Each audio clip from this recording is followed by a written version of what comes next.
بسم الله الرحمن الرحيم عيد وناكسن داوديال meel kasta oo aad joogtaan waxaan ku sugannahay magaalada Beerna ee caasimadda dalka Switzerland maanta waa maalinta koowaad ee ciidda udxiyada guud ahaan dunida islaamka waxa loogu dabaaldegayaa munaasabadda ciidda udxiyada sidaas la mid ah dalka Switzerland oo ay ku nool yihiin muslimiin aad u fara badan maanta waxa loo dabaaldegayaa munaasabadda ciidda udxiyada iyadoo dadka muslimiinta ay salaad ku oogayaan fagaaro ku yaala bartamaha magaalada Beerna telefishinka qaranka Soomaaliyeed waxa uu fursad sii doonaa dadka Soomaaliyeed ee maanta ka qayb qaadanaya dabaaldega munaasabadda ciidda udxiyada iyagoo halkan eheladooda ka salaami doona isla markaana ka muujin doona dareenkooda farxadeed ee la xiriirta munaasabadda ciidda udxiyada daawadayaal ciid wanaagsan waxaan la joogaa ooyay sheekh oo kamid ahaa howladii waa bari hooyadii fanka Soomaaliyeed magaalada Beerna munaasabadda ciidda ayaan maanta kula kulmay ooyay marka hore ciid wanaagsan ciid wanaagsan ku soo dhawow telefishinka qaranka Soomaaliyeed SNTV dareenkaaga ciidda iyo waliba maalinta farxadda badan aad maanta telefishinka oo macna qaranka ayaan la kulmay SNTV aad baan ugu faraxsanahay maanta macna shucuurtii lama soo koobo karo macna farxadeeda waa ciid adha aad aan ugu faraxsanahay ummadana maartii shalay ay joogeen carafaadka anagana maanta aan ku ciidno macna Switzerland gaaraan Beerna ayaan waayahay ooyay dalkii Soomaaliya muddo foga kugu dambeysay inkastoo dhowr mar aad tagtay bal labada ciidood markii dalkii lagu ciidayo iyo halkan oo qurbaha ah bal isbarbardhig ku sameey wallahi isku midaba waayo barsamaadkii anaga markaan joognay wadankayna khayma gooni ayaan lahayn dad fanaaniin aan ahayn qarankan ayaan walada bari khaymayn gooni ayaan lahayn shacbigan aad bay noo jeclaayeen dawladana waan jecleen famas amaanan ku nool nabadaan ku nooleen macna hadda waxaan joognaa wadan oo qurbe الله waxa aan joogo fooqlitaadayna iyo inta farxadaani ma dhameystirna aad umad Soomaaliyeed maxaa u rajaynaysaa waxaan u rajaynayaa khayr iyo bashbash iyo barwaaqo iyo inta sanad kasta iyo inaan si loo gaarsi ciida nabad iyo inta maar farxad iyo wadankeenu nabad ayaan faraxsanahay ciid wanaagsan waxa kale salaam aan hilmaamay fanaaniinteeda aan raawo mar inaan xasuusto inta waxaan ka salaam halkan Axmed Naaji Saacad Faadum Cali Nagruma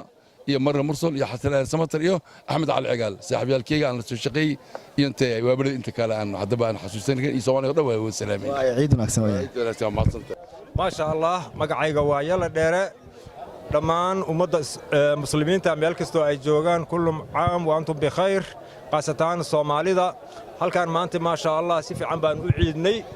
dadkii muslimiinta ku nool magaalada Beerna qaasatan Soomaalida halkan waa camiran tahay ما شاء الله وأدعينا أمضى إسلام كودن ملكستو أي جوجان سوماليدا قاستان ضلكي وأدعينا إلهي النبض حيله ما شاء الله marka hore magacaaga iyo waliba dareenkaaga farxadeed ee maalinta munaasabadda ciid udxiyada bismillaahir rahmaanir rahiim ana magacayga waxa leeyahay Cabdi Fataax Xirsi Axmed dareenkayga maanta lama soo koobi karo waa maalin ciid waaye mataqaana oo waliba ku soo aaday axad ku soo aaday oo maalin dadku fasax yihiin ma sha Allah dareenkayga lama soo koobi karo hal iyo laba halkan ka salaamaysa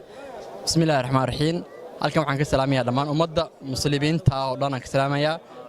qaasana oo mataqaana ummadda Soomaaliyeed meel kasta ay joogaan waxaan ugu rajaynayaa sanadkan iyo sanadkiisa kale mid ka qayr badan Ilaahay nagu bedelo ciid mubaarak ayaan leeyahay ummadda Soomaaliyeed meel kasta ay joogaan dhan بسم الله الرحمن الرحيم مقعيق ويحيى دالب أحمد waxaan marka hore kaga mahad celinaya walaalkayga Cabdilkhani Cali Dalmar iyo telefishinka qaranka Soomaaliyeed waa mahadsantiin inaad ugu soo booqataan magaalada caasimadda dalka Switzerland maanta waxaan ku ciideynaa ciidii si nadiif ah si farxad leh waxaan ku wada ciideynaa muslimiinta sida u wada dhayiin ciid Soomaalida khaas oo ma aha laakiin hambaliyo khaas ah Soomaalida mid guudna muslimiinta oo dhan waa caasimadda Switzerland ee dalka Bern aad u mahadsantahay Cabdilkhani Cali Dalmar walaalkay iyo telefishinka dadka walaalaha soo qabanqaabiyay Soomaalida waxaan leeyahay ciid wanaagsan meel walba aad joogtaan salaamu calaykum waraxmatullah yaxye fursadda aad ka faa'iideysanaya caalamka idil ayaa laga daawanaya telefishinka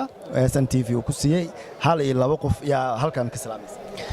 والله marka hore waxaan salaamayaa walaalahay meel walba ay joogaan dadkii jiiraankayga ahaan jiray jiiraanka waxa ka wada dadkii aan isla wada degnaan jirin Muqdisho waxaan kala salaamayaa ahalka meel walba ay joogaan iyo reer Beerna si khaas ah Soomaalida salaamu calaykum waraxmatullah marka hore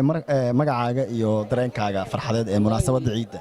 والله magacaygu waa Khalid Maxamuud Xuseen waxaan ku noolahay magaalada Beerna dareenkaygu waa aad iyo aad si maanta ay u faraxsan tahay muslimiinta meel kasto ay ku ciideenba farxadda ku jirta ayaa dee anigana igu jirta oo aan kala qayb qaadanaya muslimiinta oo aan leeyahay kulla caam wa antum bikhayr gaar ahaan dhammaan soomaalida oo aan leeyahay ciideeda ilaahay haynagu gaarsiiyo mid khayr qabta iyo mid caafimaad qabta kulla caam wa antum bikhayr hal iyo laba ayaa halkan ka salaamaysaa adoo ka faa'iidaysanaya fursaddan telefishinka qaranka Soomaaliyeed ee munaasabadda ciid wallahi halkan waxaan ka salaamayaa dhammaan ummadda Soomaaliyeed baan ka salaamayaa gaar ahaan waxaan halkan ka salaamayaa familigeyga iyo reerkayga iyo dhammaan ummadda Soomaaliyeed meel kasta oo ay ku nooshahay waxaan leeyahay kulla caam wa antum bikhayr maxamed waa milkiilaha dukaanka Daarusalaam oo ah dukaanka kaliya oo ay Soomaali leedahay ee ku yaala magaalada Tanbeerna ama gobolkan Beerna waxaan weydiinayaa dareenkiisa maanta munaasabadda ما شاء الله ما شاء الله وحاول ما أنت مناسبة أنا وفرحسنا هاي عيدنا بركيسن قاصة أنا جو كهذا مجا عسكرية الصوماليات بيرنو ملكي لها سلام ماركت وعن كفرحسنا قيب قال كلانيرة دينا بيرنا إكسو قيب قالين حفلة دان وقوة مع سنتين واقع محمد سنوينكii la soo dhaafay Soomaalida inta badan waxa ay ciid walba timaada xaruntan ama dukaankaaga ama meheradaada bal sidee ayaa arintaas u dareenta والله برنامج الله إسحلقانا سمي أنا مدة 7 سنة ودكان كي فرنيها مركز توعيد أنا إسحلقامه الصوماليين وكم مدين وكسر قيب قلنا وكفرح سنة هاي أنا سوى فرح الله ودي عيدنا ضمانتين وكفرح سنة هاي مقالة بيرن واقع maanta oo maalin ciid ah waa maalin farxadeed waa wadan qurba la jooga dalkii Soomaaliya waad ka timid isbarbar dhig yar ku sameey marka Soomaaliya lagu ciido iyo marka qurba lagu ciido maxaa farqi u dhaxeeya taas farqi weyn u dhaxeeyo sababtoo ah midda oo Soomaaliya lagu ciido waxa waaye farxada la soo kacaysa qalbigaada lama qiyaasi karo sida oo hamigaada oo yahay Soomaaliya waa dhulkeena hooy aad ugu faraxsanaan lahayn laakiin inta waa ku qasbana aydan inaan la qabsano oo farxadda qayb ka qaadano anyway intana farxad weyn aan dareemayna anaga hal iyo labo telefishinka qaranka Soomaaliyeed SNTV wuxuu ku siinayaa fursad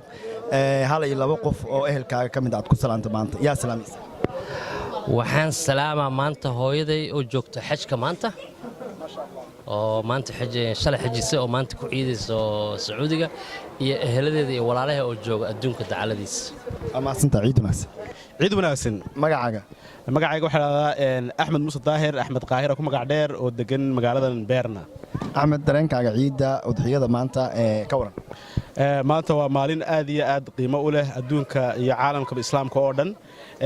annaga reer Beerna ahaana waxay noo tahay maanta maalin aad iyo aad u farxad badan maadaama aanu ku tukano goob kaliya ta dhammaan dadka muslimiinta ee nawaxiga Beerna ku nool runtii waana ciida ugu qiimaha badan ee ciidaha muslimka hal iyo laba halkan ka salaamaysa adoo ka faa'iideysanaya fursadda telefishinka qaranka Soomaaliyeed uu ku siiyay halkan waxaan ka salaamayaa dhammaan ummadda muslimiinta gaar ahaan ummadda Soomaaliya meel kasta ay joogto iyo gaar ahaan gobolka Awdal oo aan ka soo jeedo dadweynaha ku nool waxaan leeyahay ciid wanaagsan ciideeda farxad iyo reyn ku gaara assalaamu calaykum waraxmatullaahi wabarakaatuh bismillaah magacaygu waa Cabdinuur Xirsi Cali Bootaan waxaan ummadda dhammaan islaamka u dirayaa hambaliyada ciidda gaar ahaan ummadda Soomaaliyeed si gaar ah waxaan ciidda halkan ka salaamayaa u hambaliyeenayaa dhammaan familkayga caruurtayda ehelkayga dhammaan meel kasta ay adduunka joogaan ugu horeyso hooyaday macaan Suraal Maxamed Faarax intii kale oo maxaan ku raadaa qaraabada iyo familka ah dareenkayga aad iyo aad ayaan faraxsanahay mid waxaan runtii dareemaynaa inaan wadankii ka soo fognahay ehelka ka soo fognahay haddana meesha aan joogno iyo jaaliyaddeeda Beerna waxaan runtii la qabaa shucuur wanaagsan oo farxadeed dareen wanaagsan meel wanaagsan oo waasaca jaaliyad maanta si fiican ugu ciiday aad iyo aad baa shucuurteedu u wanaagsan tahay waxaan salaamayaa intii i garanaysa maqalkayga muuqaalkayga dhammaan muslimiinta waxaan leeyahay kulli caam wa antum bikhayr ugu dambeyn waxaan rabaa inaan ilaawin ilaahdo wadankayga insha Allah Soomaaliyeed in ilaahay sanadkiisa meesha uu maanta maray meel ka wanaagsan oo nabad iyo barwaaqo iyo bashbasho uu ku gaarsiiyo ilaahayna uu naga saaro maxaan ku rahdaa dhibaatooyinka iyo waxa maxaan ku rahdaa sii dabada leh sii dhamaanaya in ilaahay maanta maxaan ku subxaanahu wa ta'aala ciida fadligeeda uu naga dhameeyo oo ciideeda aanan wax dareena iyo wax muruga maxaan ku rahdaa Soomaaliyada iyo nagu taagnayn iyo wadankayga anoo maxaan ku rahdaa dib ugu noqonaba aan rajeenaya السلام الله عليكم ورحمة الله وبركاته. عليكم مال والبعاد جوكتين واني السلامة سودنتين انتي او ادون يو صومالي يو افريكا يو اوروبا وكنول يو امريكا با وحاني ليلان عيد وناكسن ووعان marka waan jecelnaa ciid walba inaan saan wada qaadano magaalada Beeran ku taala dukaanka hortiisa insha Allah halkaan waxaan ka salaamayaa walaalahayga dhan oo ku wada nool adduunka Yemen Switzerland iyo hooyaday xarada Cali oo ku nool magaalada Vevey Lausanne ciid wanaagsan aan idila ummadda Soomaaliyeed soo dhawaada magacayga waxa la yiraahdaa Cabdi Cumar Geedi ciid wanaagsan waxaan halkaan ka salaamayaa dhammaan inta ku nool Beerna waxaan idin leeyahay ciid wanaagsan farxad ku ciida sama ku ciida iyo ehelkayga oo kala jooga Soomaaliya walaalkay Muuse Cumar Geedi oo jooga Kenya iyo hooyaday ku nool Xamar Muqdisho qaasatan xaafada Joongala iyo ciyaalkayga dhammaan asxaabta waxaan idin leeyahay meel kasta farxad ku ciida assalaamu calaykum waraxmatullaahi wabarakaatuh ciid wanaagsan magacaygu waa Cabdi Maxamed Salaad ku nool wadanka Switzerland gaar ahaan magaalada Beerna kulay dareenkayga maanta lama soo koobi karo maanta waa maalin farxadeed oo maxay tahay ku faraxsanahay waana maalin fasaxa marka maxay tahay dareenkayga caadi maanta waa alxamdulillah waayahay Cabdi Fataax adoo ka faa'iideysanaya fursadan uu ku siiyay telefishinka qaranka Soomaaliyeed SNTV hal iyo labo ya halka ka salaamaysa wallahi waxaan meeshan ka salaamayaa familkayga oo ku nool wadanka Soomaaliya gaar ahaan magaalada Beledweyne magaalada Muqdisho waxaan leeyahay kulli caam wa antum bi khayr ciid wanaagsan kulli dalkaada ay dareen ku joogaa marka ciidani ciid dalka isma lahan marka alxamdulillah laakiin waa muslimiin badan meeshan ku nool oo ku faraxsanayaan ciid maanta ciid wanaagsan kullu caam wa antum bil khayr waxa ay sheegtaa magacaaga magacaygu waa Daawud Xasan Cumar ku nool Switzerland Beerna Daawud dareenkaaga farxadeed ka war maanta munaasabada ciid awdeed ma sha Allah aad iyo aad aan u faraxsanahay farxadeeda lama soo koobi karo maalin ciideed waaye alxamdulillah rabbil caalamiin ummadda islaamka oo dhan waxaan leeyahay ciid wanaagsan familigeyga aabahay xaaskeyga Maryama xaaskeyga kale Maka caruurteeda Maxamed iyo Iqra walaalahay Abdullaahi Mahad Mawlid Umar gabdhaha la dhasheen Asli Madiino kulli waa salaamaya kullu ciid wanaagsan abtiyaashay Xasan iyo Xuseen habarartay ayidii dhammaan asxaabteeda qaasatan waxaan salaamayaa saaxiibkay Jango iyo Abdullaahi Ciyaal dhammaantood ciid wanaagsan السلام عليكم أنا اسمي عادل البابا أنا أشتغل دكتور في جامعة بيرن في مجال الهندسة المدنية أقيم في بيرن منذ 3 سنوات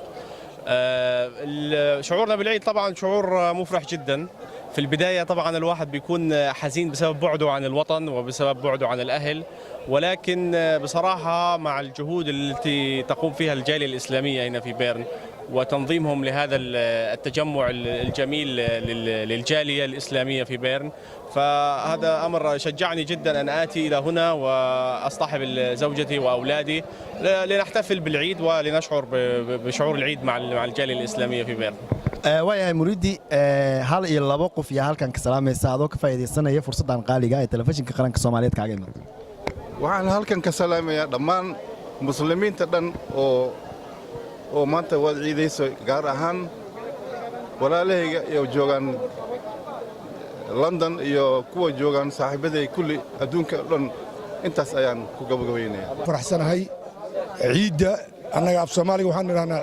ciid weyn iyo ciid yar baan nirahnaa Soomaalida nala degan magaaladan ila degan aad bay u wada faraxsan yihiin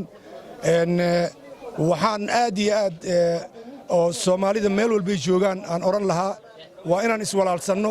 waddankeennii Soomaaliya duco badan baan u ducaynaynaa annagoo dhan oo isku duuban inuu ilaahay nabad noogu soo dabaalo oo khayr iyo barako iyo nicmo iyo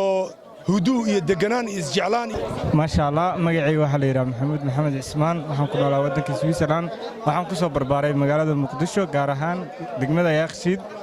ما شاء الله halkan waxaan ka salaamayaa hooyadii Xaliima Axmed Yuusuf iyo aabahay Maxamed Ismaan Yuusuf dhammaan walaalahayga la dhasheen inta halkan kuma soo koobi karo